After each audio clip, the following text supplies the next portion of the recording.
আজকে আমরা যাচ্ছি বঙ্গাইগাঁও ইউনিভার্সাল সিনেমা হলে। নতুন করে মুক্তি পাওয়া মহানরসিমা মুভি দেখতে যাচ্ছি আমরা। ইতিমধ্যে এই মুভিটা পুরো ভারত জুড়ে তোলপাড় সৃষ্টি করেছে। মুভিটা দর্শকদের মন ছুঁয়ে গেছে। অনেক সুন্দর হয়েছে এই মুভিটা।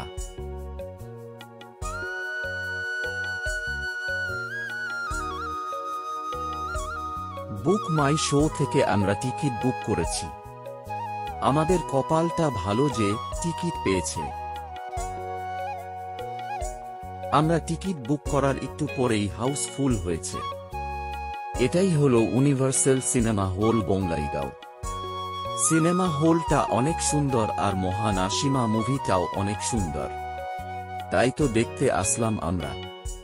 ওম নমো ভাগবতে বাসুদেবাই নমো।